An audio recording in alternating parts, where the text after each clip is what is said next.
To our amazing viewers at Cheating Tales Lab, welcome and thank you. Your presence makes these stories worth sharing. We'd love to hear, which part of the world are you joining us from? Let us know. Now, let's dive into today's story. Chapter 1. The Foundation. The mahogany desk gleamed under the soft lighting of the corner office as Roland Ashford signed the final papers. At 42, he had built himself from nothing into something formidable, a self-made millionaire who understood that power wasn't just about money, it was about control. The acquisition of Meridian Industries had taken 3 years of careful planning, strategic investments through shell companies, and patience that would have broken lesser men. "Congratulations, Mr. Ashford," said his lawyer, Patricia Wells, sliding the documents into her briefcase. "You now own 68% of Meridian Industries. The remaining shareholders don't even know who bought out the previous majority holder." Roland nodded, his steel-gray eyes reflecting satisfaction. "Perfect. And the employment contracts? All executive positions serve at will. You can terminate anyone without cause, effective immediately." This wasn't just business. This was personal. Roland had grown up in the foster system after his parents died in a car crash when he was 8.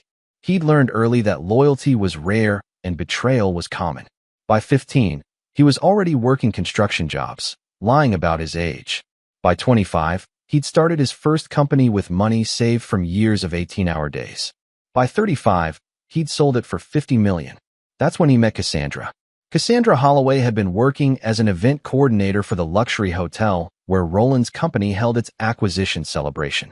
She was 28, stunning, with auburn hair and emerald eyes that seemed to see right through him. For the first time in his life, Roland thought he'd found someone who understood his drive, his hunger for success. Their courtship was swift and intense. Cassandra claimed to admire his ambition, his rise from nothing. She said she wanted to build something together. They married within a year, and for 7 years, Roland thought he'd finally found someone who wouldn't betray him. He was wrong. The sign started 6 months ago. Late meetings that couldn't be verified. New jewelry she claimed to have bought herself, despite not working since their 3rd anniversary. Phone calls that ended abruptly when he entered the room. Roland had survived the foster system, the streets, and cutthroat business deals by paying attention to details others missed. So he hired a private investigator. The photos were devastating. Cassandra wrapped in the arms of Trevor Blackstone, Chief Operations Officer of Meridian Industries.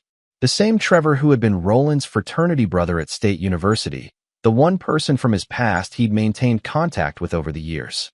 They'd grab drinks monthly. Trevor had been a groomsman at Roland's wedding, and Roland had helped him land the COO position at Meridian 3 years ago with a glowing recommendation. The betrayal cut deeper than Roland had thought possible. Not just his wife, but his oldest friend. The investigation revealed they'd been together for over a year, meeting in expensive hotels charged to Meridian's corporate account. Trevor had been telling Cassandra details about Roland's business dealings, using inside information to appear impressive and worldly. But that wasn't the worst part. The worst part came in the recording his investigator had obtained, Cassandra and Trevor planning Roland's downfall.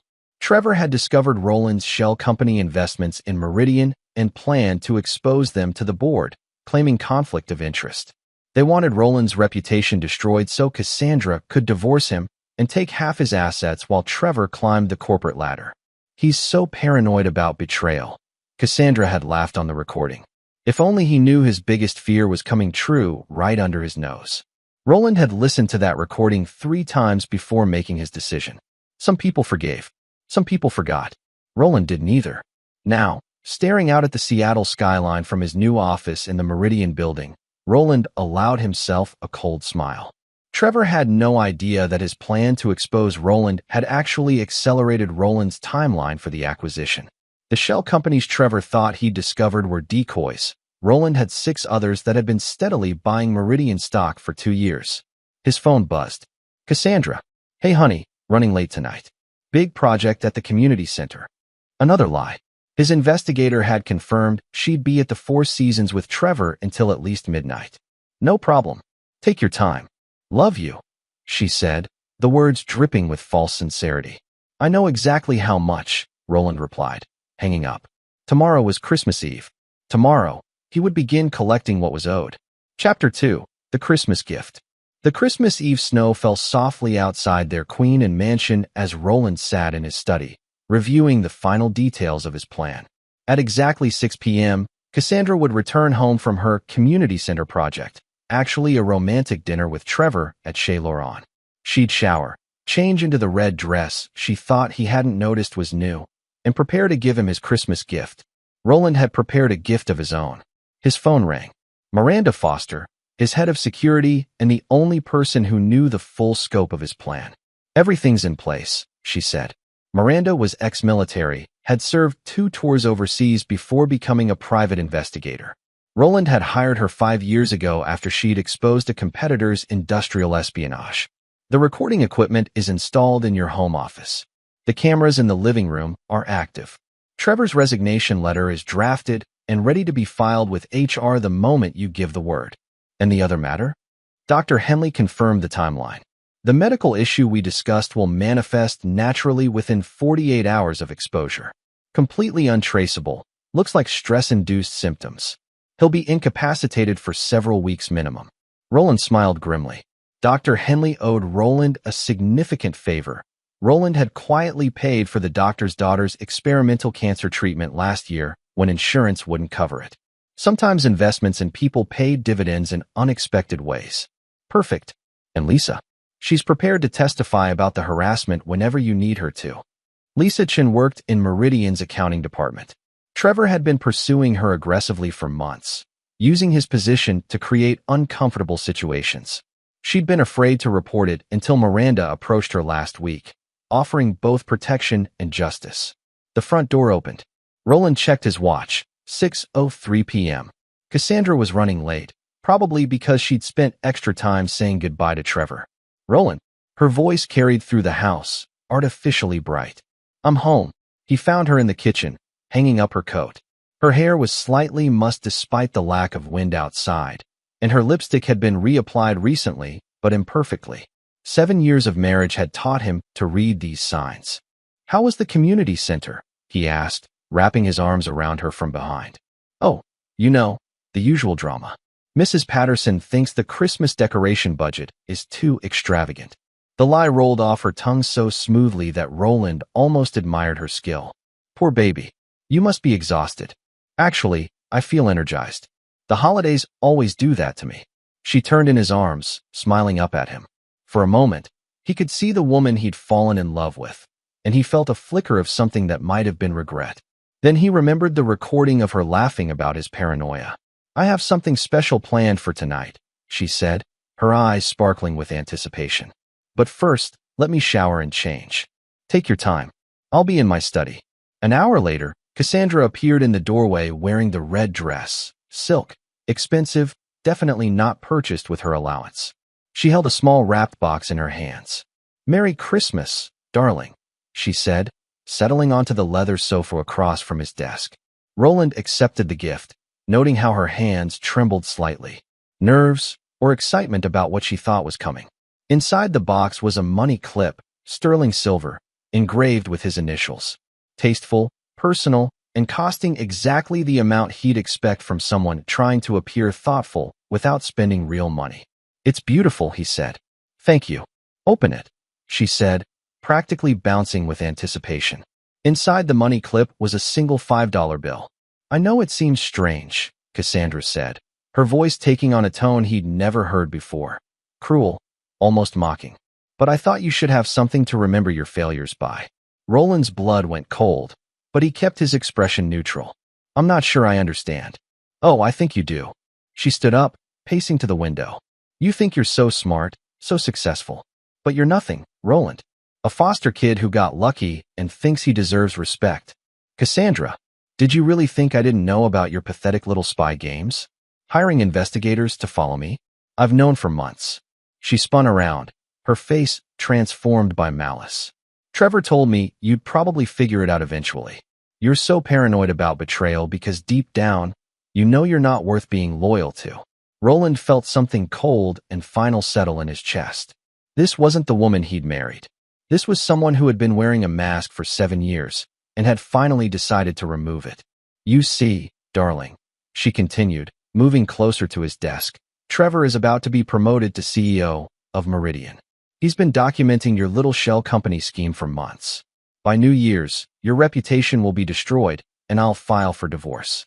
I'll take half of everything you have, and you'll be left with exactly what you deserve, nothing. She picked up the $5 bill from his desk and threw it at him. Buy yourself dinner, failure. My lover is CEO of your company. You'll be fired soon. The bill fluttered to the floor between them. Roland bent slowly to pick it up, his mind racing through calculations and adjustments to his plan. She'd accelerated his timeline, but that was fine. He'd been prepared for variables. You have nothing to say? Cassandra demanded. No begging, no anger. Roland stood, smoothing the $5 bill between his fingers. Actually, I do have something to say. He walked to his desk and pressed a button on his phone. Miranda, please come up. What? Who is Miranda? Cassandra's confidence flickered for the first time. My head of security. She's been documenting everything for the past 20 minutes. Roland gestured to the nearly invisible cameras Miranda had installed. But more importantly, she's the one who's going to escort you to the guest bedroom, where you'll be staying until our lawyers can arrange a more permanent separation.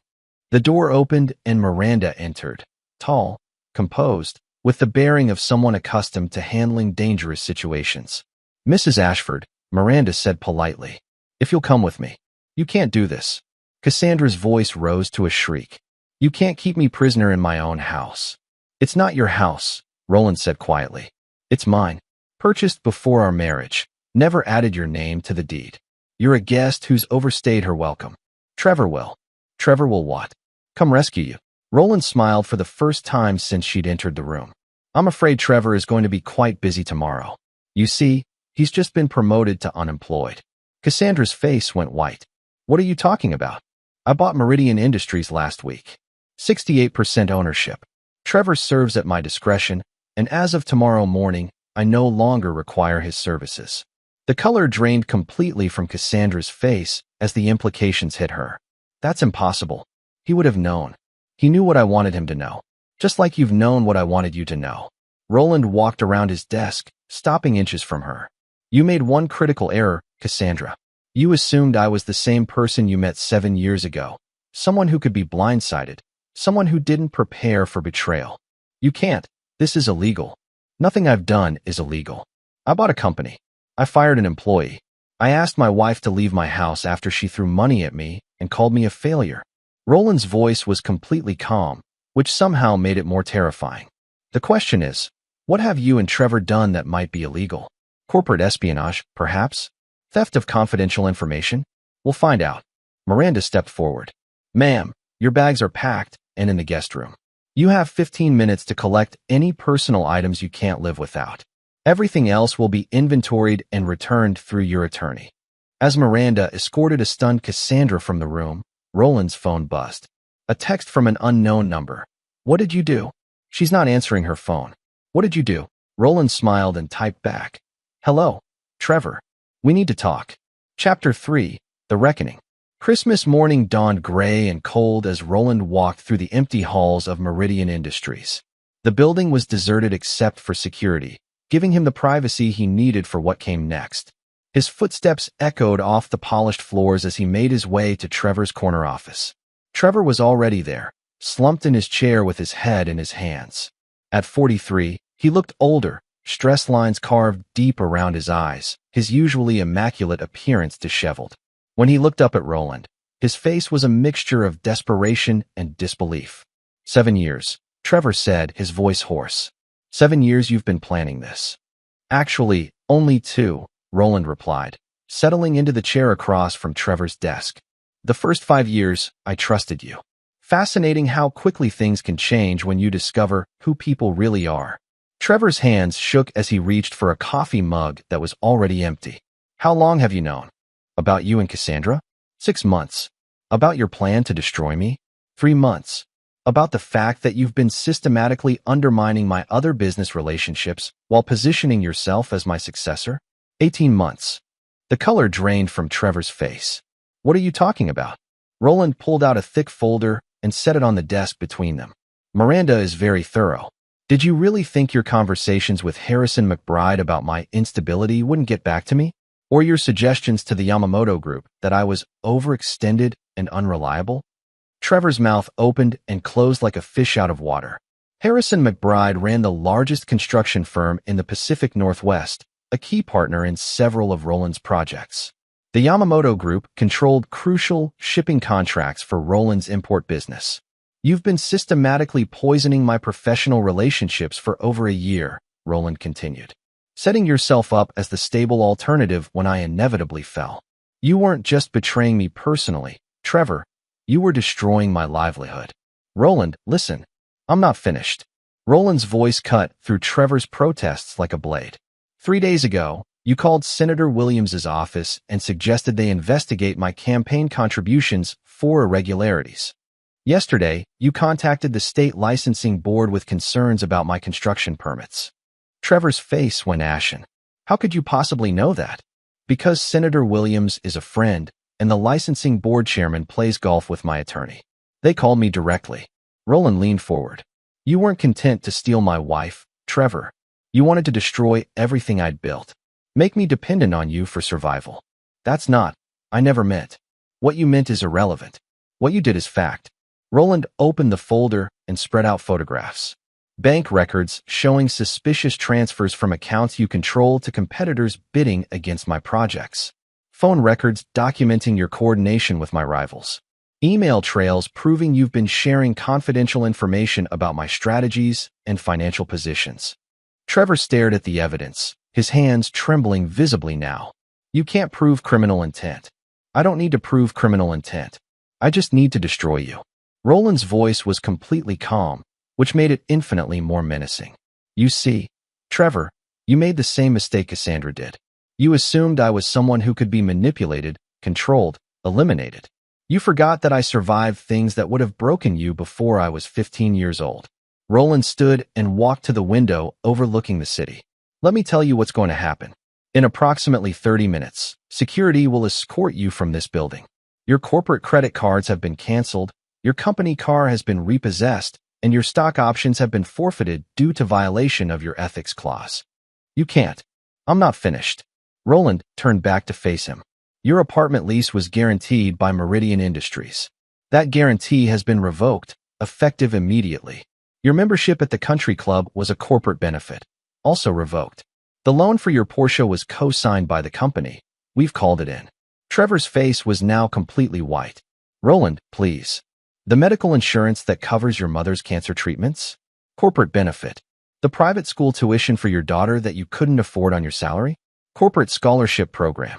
Roland smiled coldly. Guess what happens to those? You son of a bitch. Trevor lunged to his feet. You can't punish my family for what? For your betrayal? For your attempt to destroy my life. Roland didn't move, didn't flinch. Your family will be fine, Trevor, if you cooperate. Trevor stopped mid-step. What do you mean? Sit down. Trevor sank back into his chair, his fight deflated. You're going to return every cent you received from selling information about my business to competitors. You're going to provide a detailed confession of every action you took against me, including names, dates, and methods. You're going to publicly apologize to every person and organization you contacted about me, explaining that your accusations were false and motivated by personal animosity.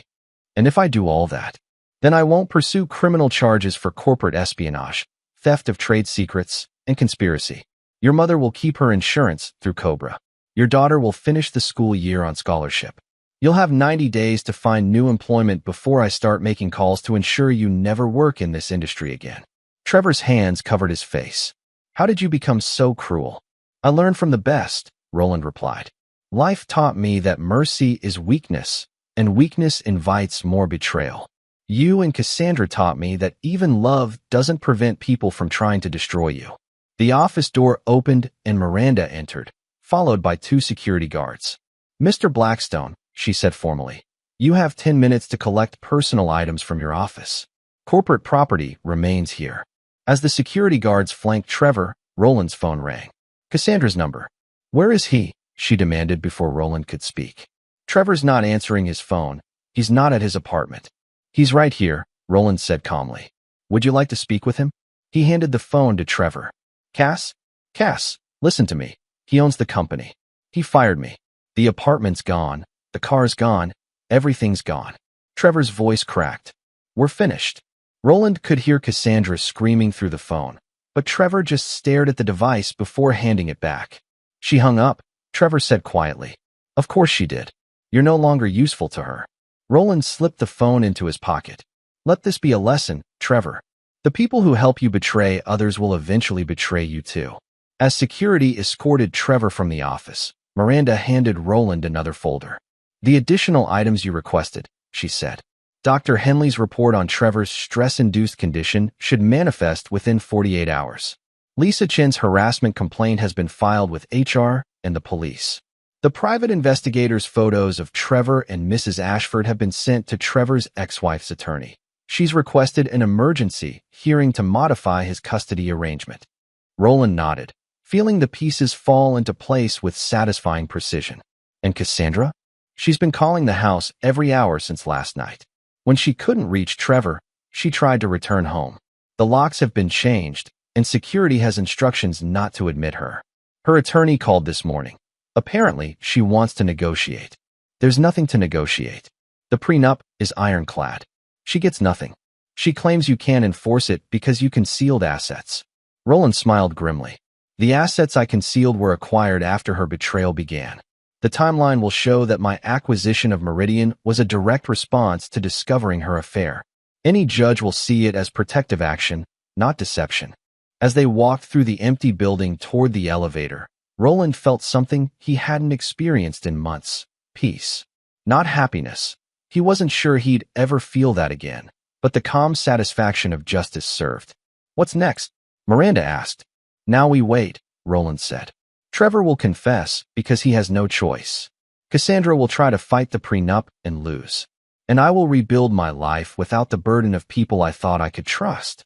The elevator doors closed, and Roland saw his reflection in the polished steel, older, harder, but unbroken. Some people learn to forgive. Some people learn to forget. Roland had learned to survive. Chapter 4. The Unraveling. 2 weeks into the new year, Roland's phone rang at 3 a.m. Dr. Henley's voice was grim but professional. It's done. Trevor Blackstone was admitted to Swedish Medical Center 3 hours ago. Stress-induced cardiac episode, just as we discussed. He'll be incapacitated for at least 6 weeks, possibly longer. Roland sat up in his empty king-sized bed, the massive house feeling even more hollow in the darkness. Complications? None that will arouse suspicion. His medical history supports the diagnosis: high-stress job, recent life upheavals, poor diet and sleep patterns. The attending physician accepted my consultation notes without question. After hanging up, Roland walked to his study and opened the secure laptop that contained his real plans, the ones even Miranda didn't know about in their entirety. Trevor's medical crisis was just the beginning. Phase 2 required more delicate timing. The investigation into Trevor's harassment of Lisa Chen had already yielded results. 2 other women from Meridian had come forward with similar stories, and the police were building a pattern of behavior case. Trevor's ex-wife had successfully modified their custody agreement, citing his recent instability and questionable judgment. Their 12-year-old daughter would now see him only under supervised visitation. But Roland wasn't finished with Trevor yet. At 9 a.m., Roland walked into the law offices of Klein, Morrison & Associates. David Klein had been representing Roland for 15 years, through 3 major acquisitions and countless smaller legal battles. He was a thin, sharp-eyed man who understood that winning sometimes required creativity. The Blackstone matter, Klein said without preamble, sliding a folder across his mahogany desk. It's more complex than you initially indicated. How so? Your friend has been busy. The corporate espionage case we discussed? It goes back 3 years, not 1. He's been systematically selling information about your business operations to at least 6 different competitors. The financial damage could exceed $40 million. Roland felt something cold settle in his stomach. $40 million? The Yamamoto shipping contract alone was worth $12 million over 5 years. Your construction permits, the delays caused by his sabotage, cost you $8 million in overruns and penalties. The Harrison McBride situation prevented you from bidding on the waterfront development project. Klein leaned back in his chair. Trevor Blackstone didn't just betray you personally, Roland. He orchestrated a systematic destruction of your business empire. Can we prove it in court? With what you've given me? Absolutely. But here's where it gets interesting. Klein opened another file. Trevor's been doing this to others too. We've identified at least 3 other executives in similar positions who've suffered mysterious setbacks that coincide with Trevor's involvement in their companies. Roland's mind raced through the implications. He's a professional saboteur. More than that, we think he's part of a larger network. The money he received for selling your information? It didn't go into his personal accounts. It went into an investment fund controlled by Hamilton Shaw. Roland knew that name. Hamilton Shaw ran the largest private equity firm in the Pacific Northwest, a firm that specialized in acquiring distressed companies at below-market prices. He's been creating the distress, Roland said quietly. Exactly. Find a successful company, place someone inside to destabilize it, then swoop in with a lowball acquisition offer when the company's desperate. Klein smiled grimly. The beautiful part is that it's all technically legal. Industrial espionage is hard to prove, and even when it's proven, the penalties are usually civil, not criminal. Usually. Well, that's where things get interesting for Mr. Blackstone. Klein pulled out another document. You see, 3 months ago, Congress passed new legislation expanding the definition of economic terrorism. Systematic sabotage of multiple companies' operations, especially when it affects national security contracts, can now be prosecuted as federal crimes. Roland leaned forward. National security? Your construction company held contracts for 2 military installations. The delays Trevor caused affected national defense projects. That makes him vulnerable to federal prosecution under the new statutes. What kind of penalties are we talking about? 25 years to life. Roland felt a smile tug at the corners of his mouth. I see. And if someone were to provide evidence of this pattern to federal authorities, the FBI would be very interested, especially if that someone had been personally damaged by the conspiracy and could provide inside information about how the network operates. That afternoon, Roland drove to the federal building in downtown Seattle. Agent Sarah Crawford of the FBI's white-collar crime unit was younger than he'd expected, mid-30s, with intelligent brown eyes and the bearing of someone accustomed to dealing with complex financial crimes. Mr. Ashford, she said, gesturing to a chair in her sterile office. Your attorney said you have information about a multi-company conspiracy. Roland opened his briefcase and began laying out documents. Bank records, phone logs, email trails, recorded conversations. 3 years of evidence that painted a picture of systematic corporate sabotage. This is Trevor Blackstone, he said, sliding a photograph across her desk. He's been working as an inside agent for Hamilton Shaw's investment firm. His job is to destabilize target companies from within, making them vulnerable to below-market acquisitions. Agent Crawford studied the documents with the careful attention of someone who understood financial crime. These companies, Meridian Industries, Coastal Construction, Pacific Shipping, they're all currently owned by Shaw's fund. Acquired at significant discounts after experiencing mysterious setbacks that coincided with Trevor's employment there. And you can prove Mr. Blackstone was responsible for these setbacks? Roland smiled. I can prove he was responsible for mine. I suspect the others will become obvious once you start looking. They talked for 2 hours. By the end, Agent Crawford had committed to opening a federal investigation into Shaw's investment practices and Trevor's role in the conspiracy. There's one thing I should mention, Roland said as he prepared to leave. Trevor is currently hospitalized with stress-related heart problems. He might be more cooperative with federal investigators than he would be under normal circumstances. I see. And when might be a good time to approach him?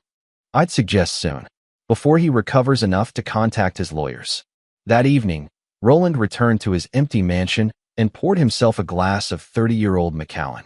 His phone showed 7 missed calls from Cassandra and 3 from numbers he didn't recognize. He deleted them all without listening.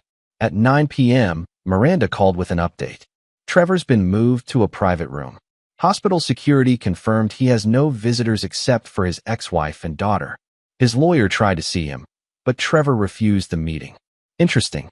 And Cassandra? Still staying at the Four Seasons. She's burned through most of her available credit cards. Her attorney is pushing for an emergency hearing on the prenup, but the earliest court date is 6 weeks out. Good. Let her financial pressure build. Desperation makes people careless. There's something else, Miranda said. Lisa Chin received an interesting phone call today. Someone claiming to represent Trevor, asking her to reconsider her harassment complaint, offering her money to make it go away. Roland frowned. Trevor's in the hospital. Exactly. Which means someone else is trying to clean up his mess. Someone with access to significant funds. Hamilton Shaw. That would be my guess. They're starting to realize their network has been exposed. Roland set down his glass and walked to the window overlooking Elliott Bay. The lights of the city stretched out before him, each one representing someone's dreams, ambitions, betrayals. For 34 years, he believed that success was about building something lasting. Now he understood that success was about surviving long enough to see your enemies destroy themselves. Miranda, he said quietly, tomorrow, I want you to start documenting everything Shaw's people do to interfere with the federal investigation. Every contact they make, every offer they extend, every pressure they apply. Planning to expand the case? Planning to make sure they join Trevor in federal prison. As Roland ended the call, his phone buzzed with a text from an unknown number. We need to talk. Tonight. HS. Hamilton Shaw himself. Roland smiled and typed back, I don't negotiate with criminals. The response came immediately. Your wife says otherwise. Roland's blood turned to ice. He called Miranda immediately. Where's Cassandra right now?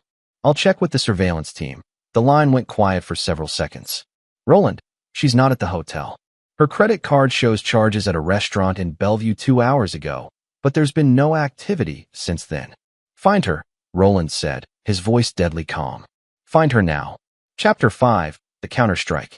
Hamilton Shaw's office occupied the top floor of the Columbia Center, the tallest building in Seattle. At 62, Shaw was a shark in an expensive suit, silver-haired, cold-eyed, with the bearing of a man accustomed to making problems disappear. Roland arrived at midnight, as Shaw had insisted, walking through the empty lobby to a private elevator that took him directly to the penthouse. Shaw stood behind a wall of windows overlooking the city, his hands clasped behind his back. Mr. Ashford, thank you for coming. Where is she? Safe. For now. Shaw turned, revealing a face that might have been handsome once, but had been hardened by decades of calculated cruelty. Please sit. We have much to discuss. Roland remained standing. You have 30 seconds before I call the FBI. The FBI? Shaw laughed, a sound like grinding glass. Agent Crawford? Yes, she's very thorough. Unfortunately, she's also very ambitious. Did you know she's being considered for promotion to the Financial Crimes Task Force in Washington? Such promotions can be influenced by the right connections. You're threatening a federal agent? I'm explaining reality. Shaw moved to his desk and opened a laptop. Let me show you something. The screen displayed a live video feed from what appeared to be a warehouse. Cassandra sat in a chair in the center of an empty room, her hands zip-tied behind her back. She appeared unharmed, but terrified. She's quite beautiful, Shaw said conversationally. I can see why Trevor was so smitten. Such a shame about their relationship ending so badly. Roland's hands clenched into fists. What do you want? Your cooperation. You see, Mr. Ashford, you've created a problem for me. Trevor was an important asset, and his exposure threatens my entire operation. I need that exposure to disappear. The FBI already has the evidence. Evidence can be discredited. Witnesses can recant their testimony.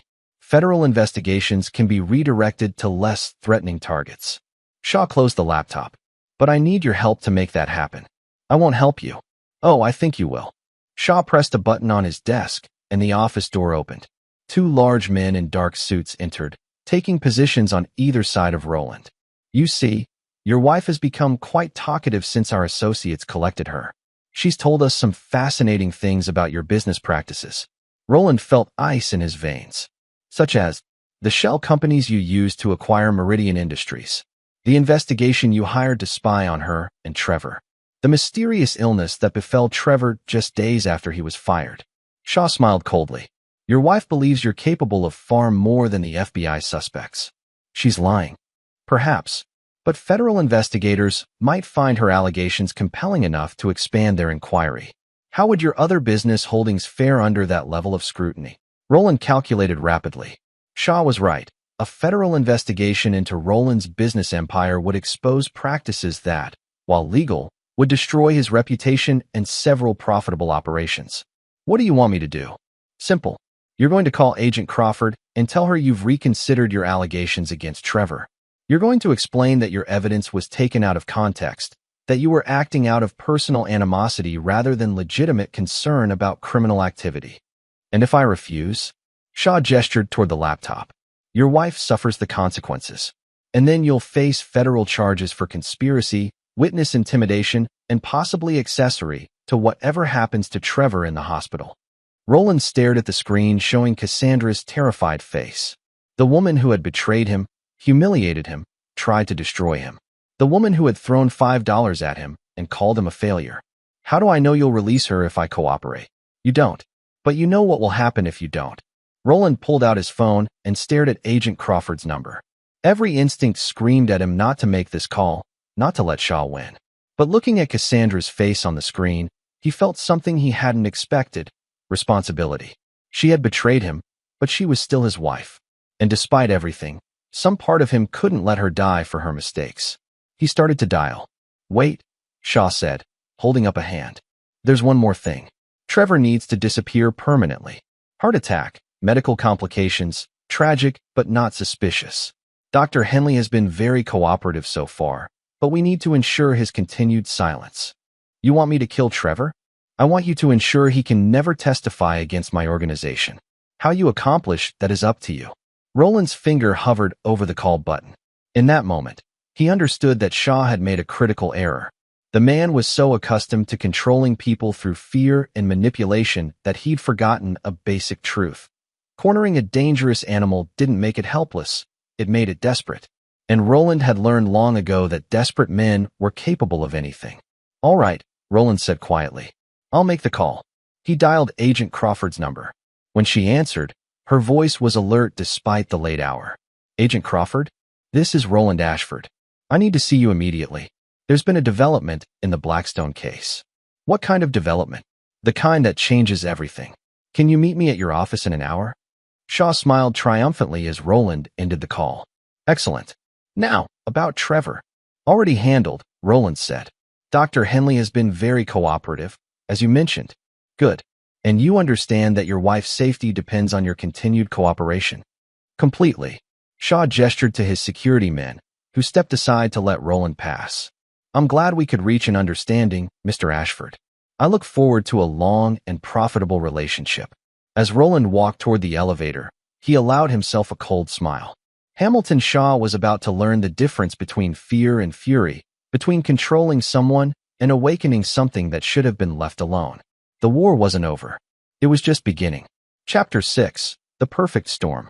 Agent Crawford's office was busy despite the late hour, FBI personnel working in shifts to maintain surveillance on ongoing operations.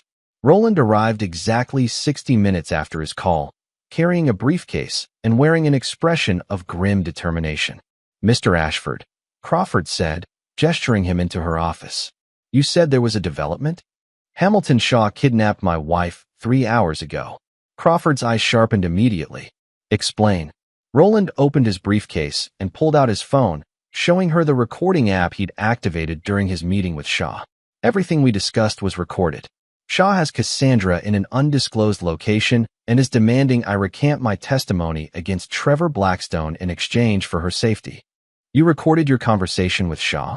I've been recording everything since this began. Roland smiled grimly. Survival instinct.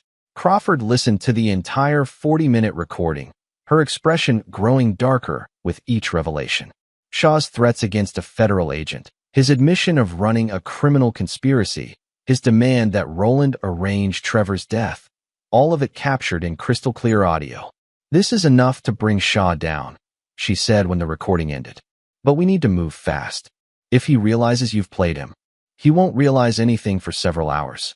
Shaw thinks he controls the situation, which makes him predictable. Roland pulled out a tablet and showed her a map of Seattle with several locations marked. His people took Cassandra from the Bellevue restaurant to an industrial area south of the city. My security team has been tracking Shaw's vehicles using traffic cameras and cell phone data. You have a security team conducting surveillance on a federal target? I have a security team protecting my interests. When those interests align with federal law enforcement, cooperation seems logical. Crawford studied the map. This warehouse complex, it belongs to one of Shaw's shell companies, Meridian Logistics. Shaw acquired it 6 months ago using the same destabilization tactics he used on my companies. Roland highlighted several entries on the screen. 3 security cameras around the perimeter, motion sensors on the main doors, cell phone jammers to prevent communication.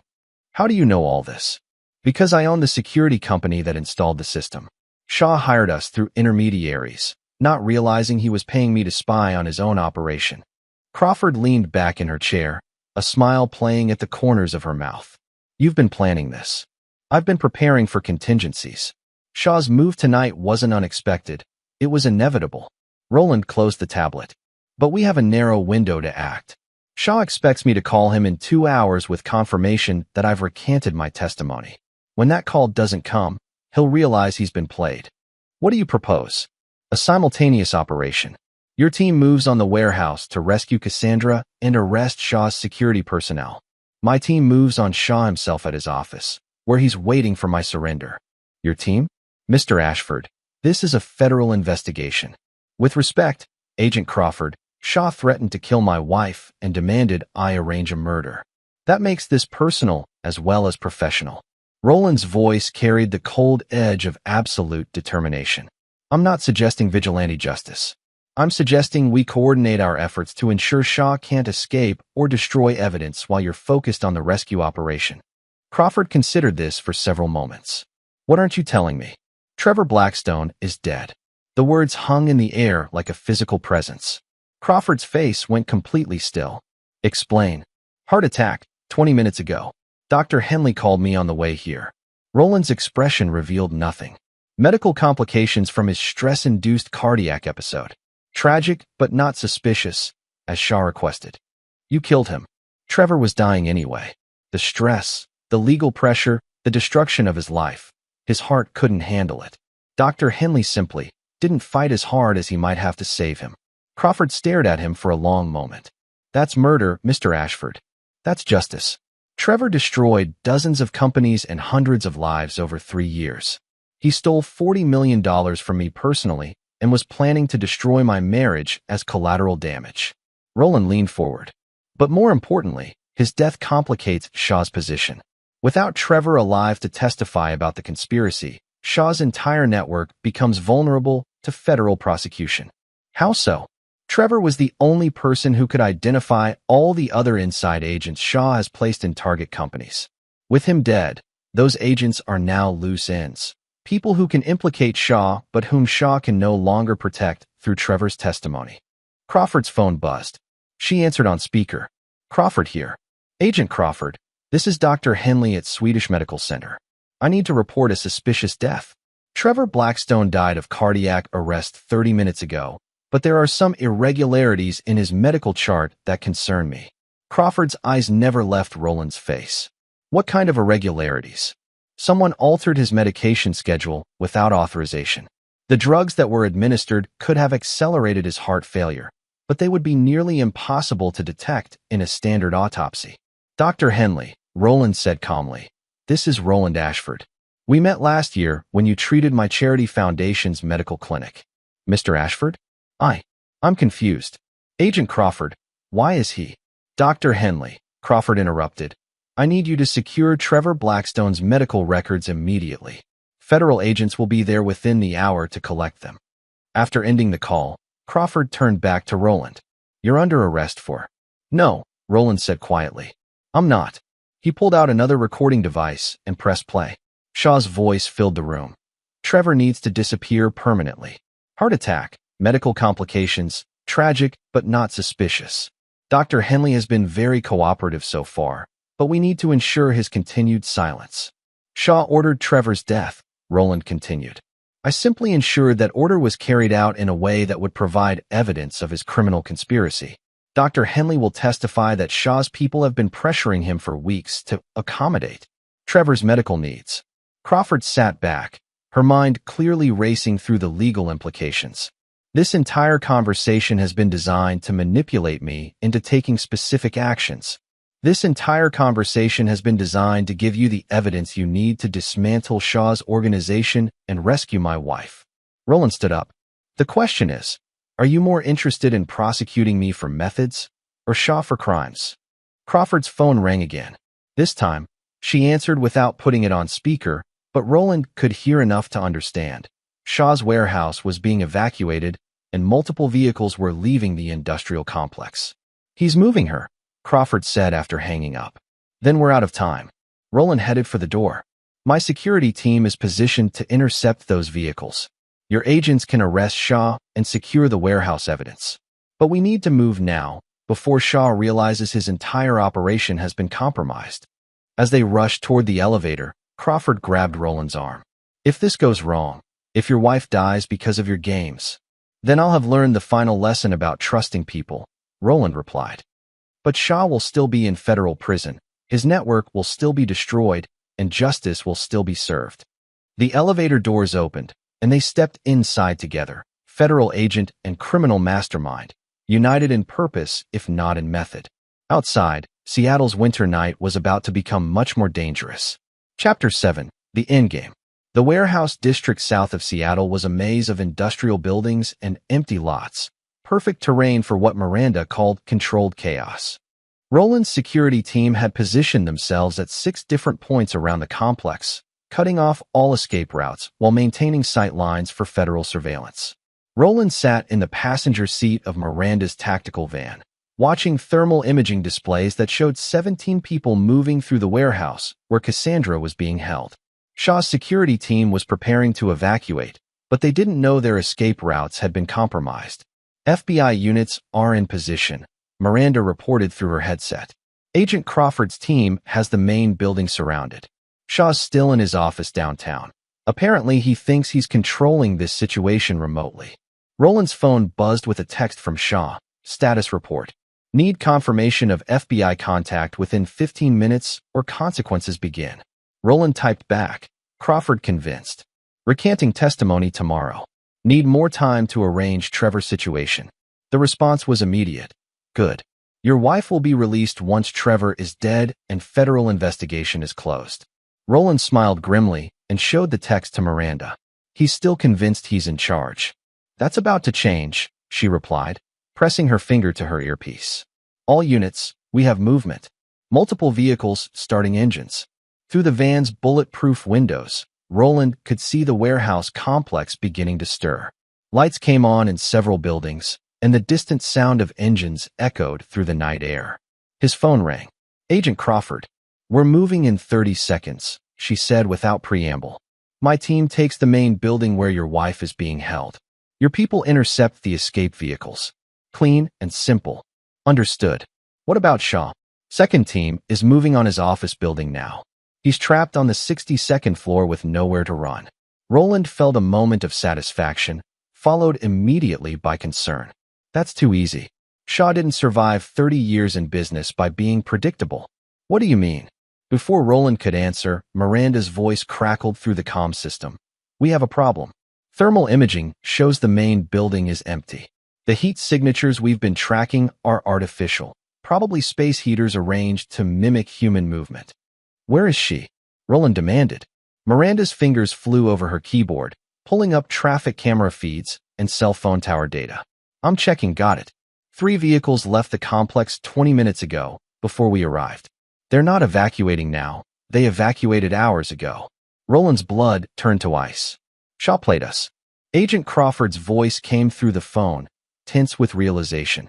Our team at Shaw's office reports the same thing. The building appears occupied, but it's just security guards on their normal rounds. Shaw isn't there. Then where the hell is he? Miranda looked up from her screens, her face pale. Roland, I'm tracking the vehicles that left the warehouse. They didn't go to another safe house. Where? Your house. They went to your house. Roland felt the world tilt around him. That's impossible. Security would have. Your security system was disabled 40 minutes ago. Someone with administrative access shut it down remotely. The pieces clicked together in Roland's mind with sickening clarity. Trevor. Before he died, he gave Shaw the access codes to my security system. His phone rang. Shaw's number. Hello, Roland. Shaw's voice was calm, almost cheerful.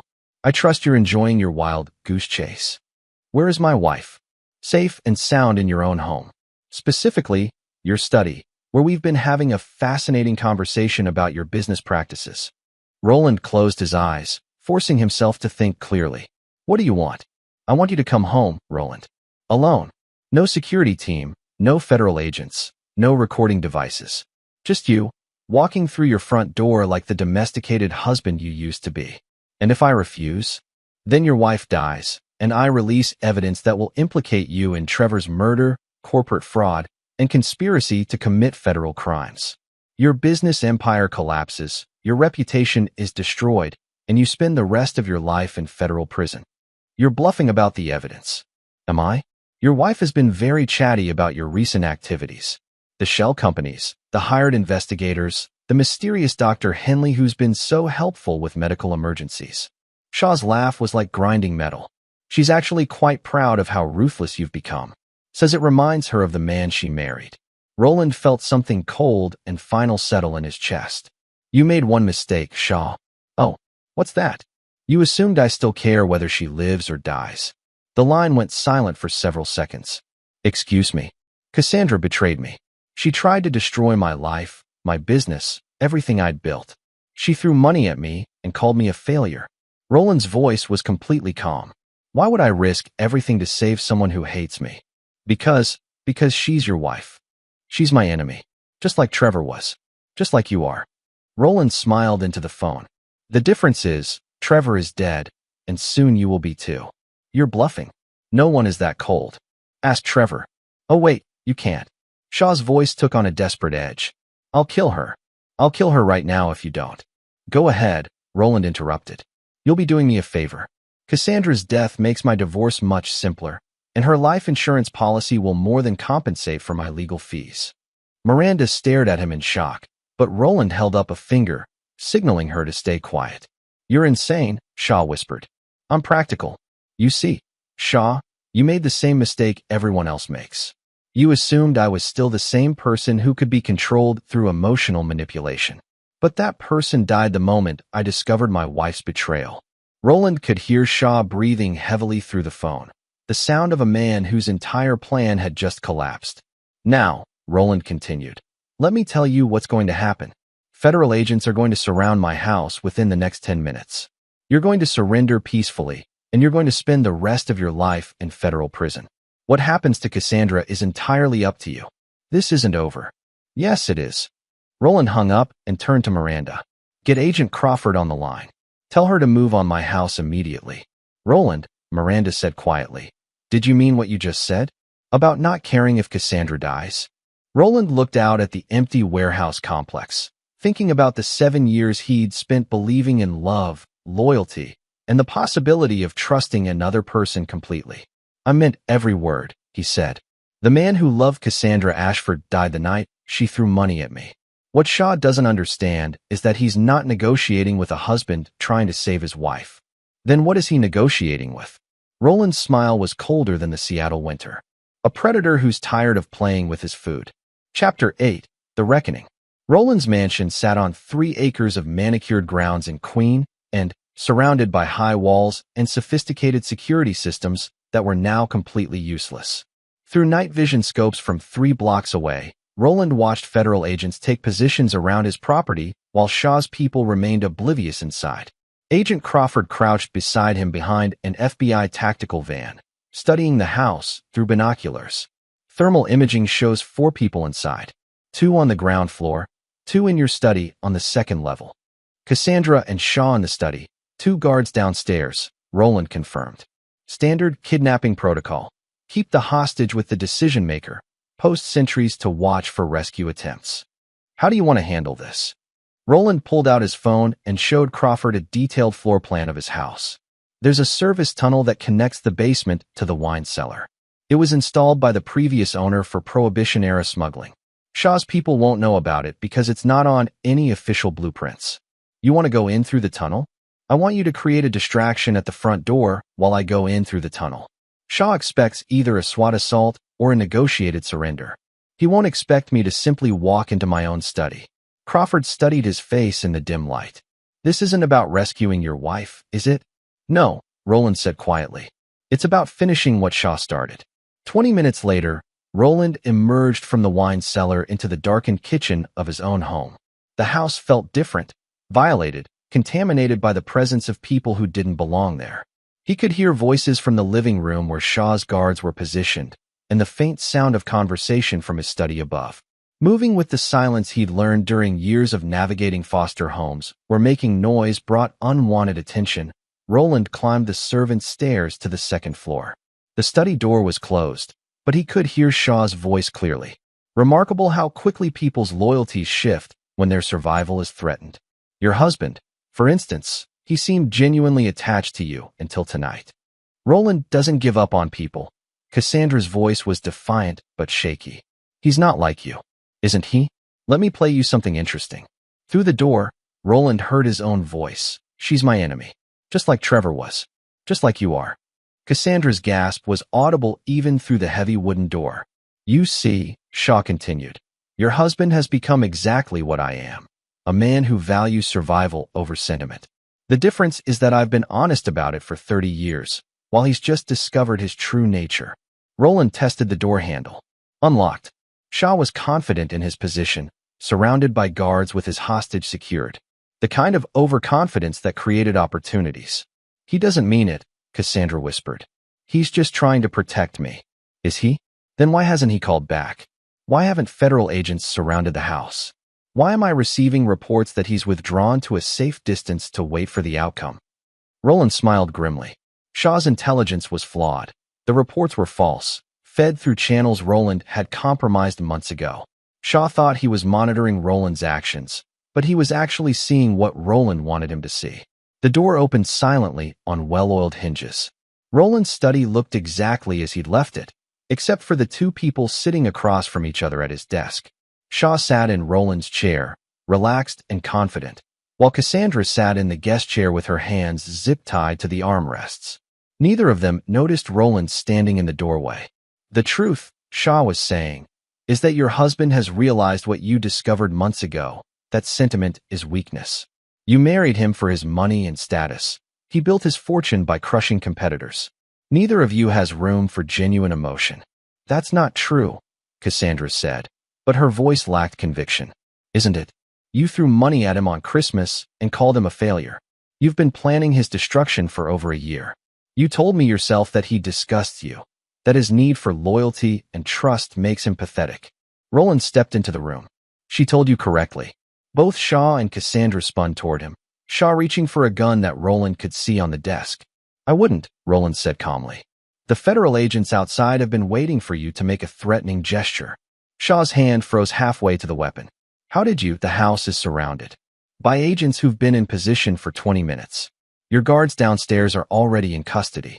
The only reason you're still breathing is because I asked Agent Crawford to let me speak with you first. Cassandra stared at him with a mixture of hope and terror. Roland? You came. I came to finish this, Roland interrupted, not looking at her. Shaw, you made several critical errors tonight. Such as, you assumed I was motivated by the same weaknesses that control most people. Love, fear, guilt.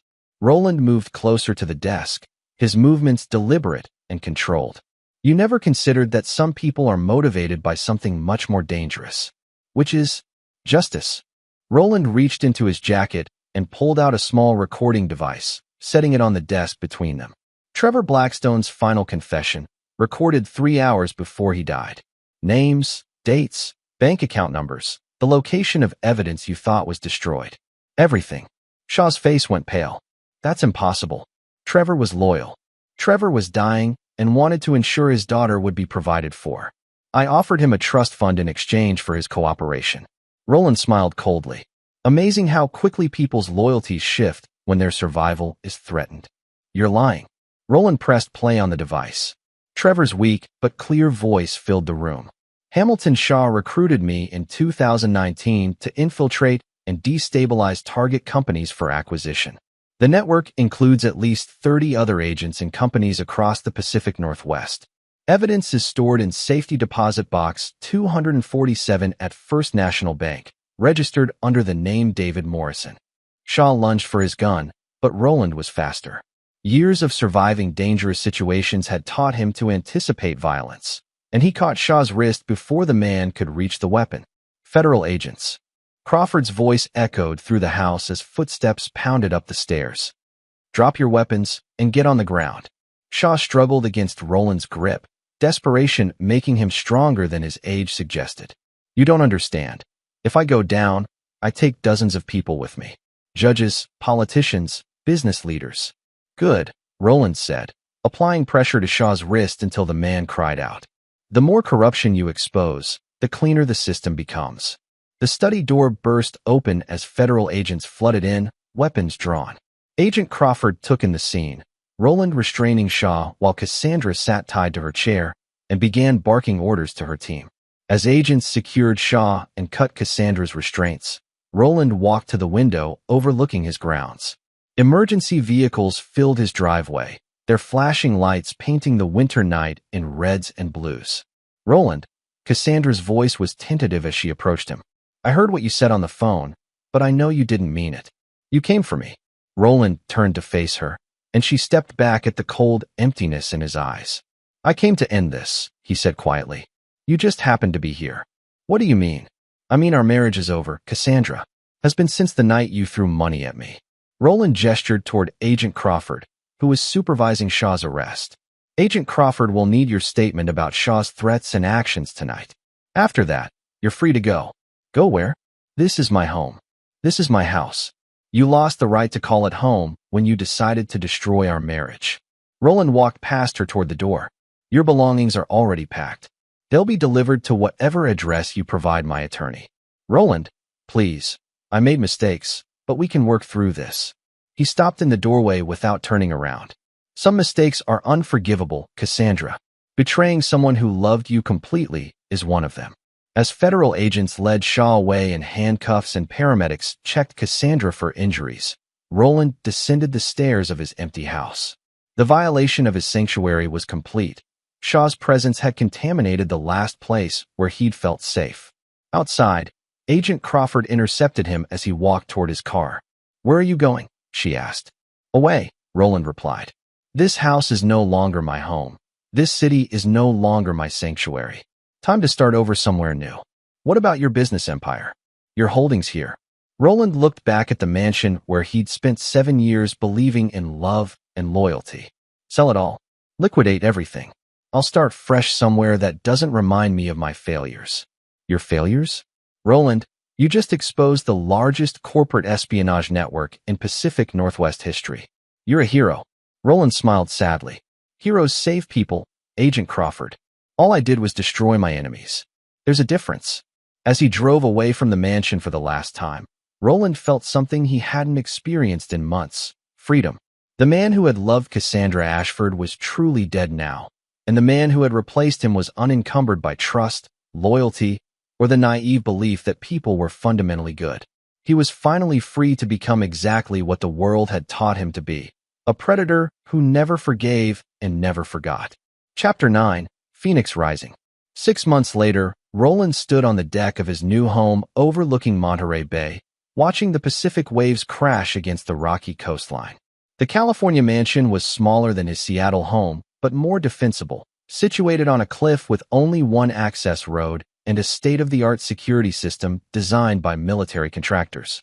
He'd liquidated his entire Seattle empire for $340 million, keeping only the shell companies that were untraceable to his previous identity.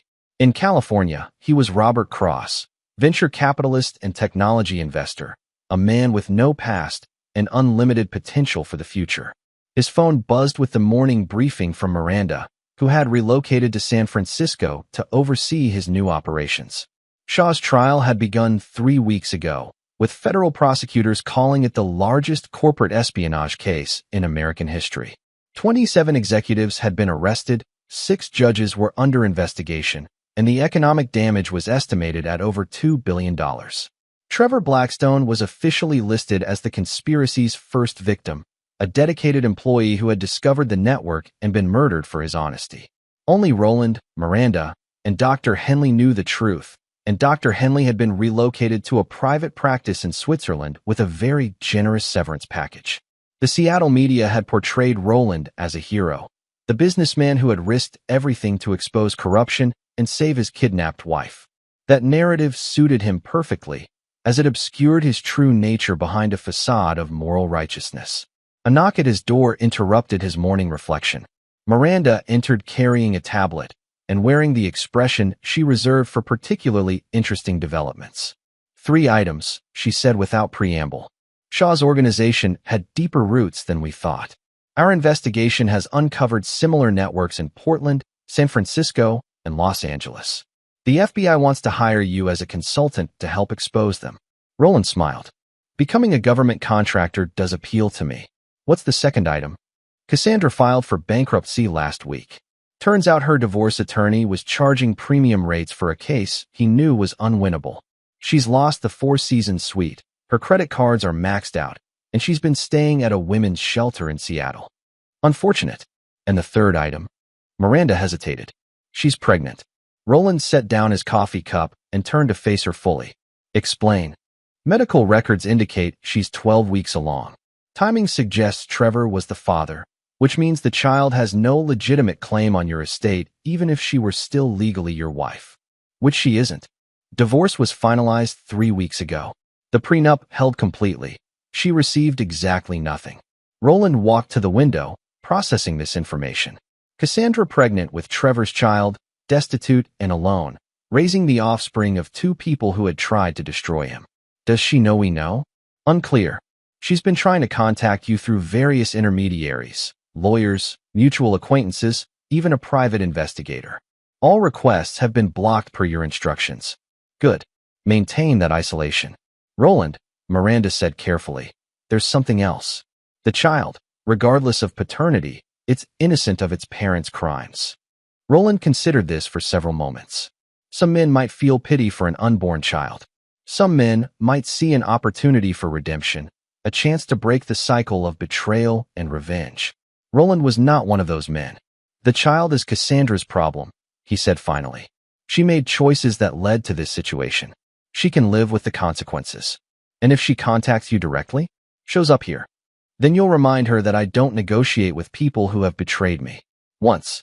Miranda nodded and made notes on her tablet. The FBI consultation contract is quite lucrative. $50 million over 3 years to help identify and expose corporate espionage networks. Accept it, but make sure our role remains advisory. I have no interest in becoming a public figure. Understood. There's one more thing, a personal matter. Roland raised an eyebrow. I've been approached by several headhunters about opportunities in private security and corporate intelligence. Premium positions with Fortune 500 companies. You're leaving? I'm asking if you want me to stay. Working for you has been educational, but it's also made me complicit in actions that might not align with my long-term career goals. Roland studied her face, recognizing the careful neutrality that meant she'd already made her decision. Miranda had been loyal, efficient, and discreet, but she was also fundamentally moral in a way that would eventually conflict with his methods. Take the best offer, he said. I'll provide references that will ensure you get whatever position you want. Just like that. Just like that. Loyalty that's maintained through guilt or obligation isn't really loyalty at all. You've served me well, Miranda. You deserve to move on to something that doesn't compromise your principles. After she left, Roland returned to the deck overlooking the bay. The morning fog was lifting, revealing container ships heading toward the port of Oakland. Each ship represented commerce, competition, opportunities for profit and control. His phone rang. The number wasn't familiar, but the area code was Seattle. Hello, Roland. Cassandra's voice was older, more fragile than he remembered. Please don't hang up. Roland almost ended the call immediately, then decided he was curious about what desperation sounded like in someone who had once thrown money at him. You have 1 minute. I'm pregnant. The words came out in a rush. I know what you're thinking, but there's a chance, a possibility, that it's yours, not Trevor's. The timing is impossible, Roland interrupted. We haven't been intimate in 8 months, Cassandra. Basic biology rules out my paternity. Silence stretched between them before she spoke again, her voice barely a whisper. I have nothing, Roland. No money, no home, no family. I made terrible mistakes, but this baby didn't choose its parents. Neither did I, Roland replied. Neither did the dozens of other children whose parents were destroyed by Trevor's network. Why should your child receive mercy that others didn't? Because you're not them. Because you're better than this. Roland laughed, a sound completely devoid of humor. No, Cassandra. I'm exactly what you and Trevor taught me to be. You wanted to see me become ruthless and unforgiving? Congratulations. Mission accomplished. Roland, please. Good luck with your new life, he said, and hung up. He blocked the number immediately, then called his attorney to ensure that any future contact attempts would be filtered through legal channels. Standing on his deck overlooking the Pacific, Roland felt the final piece of his transformation settle into place. The man who had once believed in love, trust, and redemption was truly dead. In his place stood someone harder, colder, and infinitely more dangerous. Someone who understood that the world was divided into predators and prey, and had chosen his side accordingly. The California sun climbed higher, burning away the last of the morning fog. Roland smiled and went inside to begin his new life, leaving the past to drown in the waves below. Some stories end with forgiveness. Some end with redemption. This one ended with evolution. Roland Ashford had learned the most valuable lesson of all. In a world built on betrayal, the only way to survive was to become someone who could never be betrayed again. And he had succeeded perfectly. This is where our story comes to an end. Share your thoughts in the comments section. Thanks for your time. If you enjoy this story, please subscribe to this channel. Click on the video you see on the screen, and I will see you there.